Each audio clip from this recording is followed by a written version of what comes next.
Guidance گرو کے معزز دوستوں، میں ہوں ادریس اوان اور آپ تمام دیکھنے اور سننے والوں کو السلام علیکم۔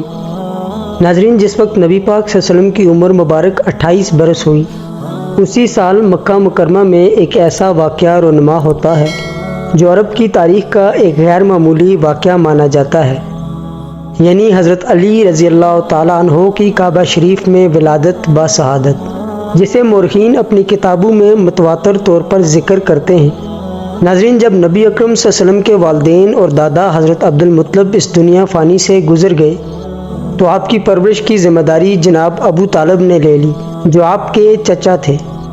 لہذا حضرت ابو طالب کی زوجہ حضرت فاطمہ بنت اسد نے نبی صلی اللہ علیہ وسلم کو 17 سالوں تک اپنی سگی اولاد کی طرح پالا اور ان کی کفالت کی، جنہیں محمد صلی اللہ علیہ وسلم اپنی والدہ کا درجہ دیا کرتے تھے۔ جب حضرت فاطمہ بنت اسد حاملہ ہوئی تو آپ صلی اللہ علیہ وسلم حضرت فاطمہ بنت اسد کے گھر تشریف لاتے، لہذا آپ احترام میں کھڑی ہو جایا کرتی تھیں۔ ایک دن آپ صلی اللہ علیہ وسلم نے فرمایا، اے والدہ، آپ حاملہ ہیں اور اس حال میں ہیں، مجھے گوارا نہیں کہ آپ میرے احترام میں کھڑی ہوں۔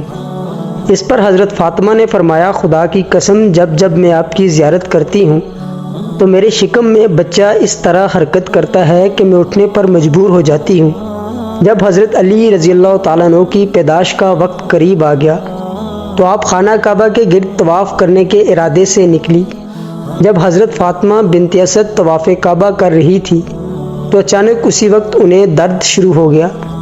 آپ کعبہ کے سامنے کھڑی ہو گئی اور کہنے لگی، اے پروردگار، تجھے اس گھر کی عظمت کا واسطہ دے کر تیری بارگاہ میں دعا کرتی ہوں کہ یہ مشکل مجھ پر آسان کر دے اور مجھ پر رحم و کرم کر دے۔ اچانک کعبہ کی ایک جانب کی دیوار میں دراڑ پیدا ہو گئی اور حضرت فاطمہ اس حصے سے خانہ کعبہ میں داخل ہو گئی۔ لہذا 13 رجب کے دن خانہ کعبہ کے اندر ہی حضرت علی رضی اللہ تعالیٰ عنہ کی پیدائش ہوئی۔ پیدائش کے 3 روز تک آپ کعبہ سے باہر نہ آئی۔ پھر جب آپ باہر تشریف لائی تو آپ ایک پرنور بچے کو اپنی گود میں لیے ہوئے تھی۔ حرم شریف خوشی و مسرت سے جھوم رہا تھا۔ پھر رسول اکرم صلی اللہ علیہ وسلم تشریف لائے اور اس مبارک بچے کو اپنی آغوش میں لیا۔ ناظرین، روایتوں کے مطابق پیدائش کے بعد 3 دنوں تک حضرت علی رضی اللہ تعالیٰ عنہ نے اپنی آنکھیں نہیں کھولی، لیکن جیسے ہی رسول اللہ صلی اللہ علیہ وسلم نے انہیں گود میں لیا، آپ نے اپنی چشمیں مبارک کھول دی اور اس طرح اس دنیا میں تشریف لانے کے بعد حضرت علی رضی اللہ تعالیٰ عنہ نے سب سے پہلے حضرت محمد صلی اللہ علیہ وسلم کا دیدار کیا۔ ناظرین، آپ صلی اللہ علیہ وسلم نے اس بچے کا بوسہ لیا اور اعلان کیا کہ اس کا نام علی ہوگا۔ اسی امید کے ساتھ اجازت چاہوں گا کہ آپ کو ویڈیو پسند آئی ہوگی۔ ویڈیو پسند آئی ہو تو ویڈیو کو ایک پیارا سا لائک اور چینل کو سبسکرائب ضرور کر دیجیے گا تاکہ مستقبل میں آنے والی ہر نئی ویڈیو کا نوٹیفیکیشن آپ کو بآسانی مل سکے۔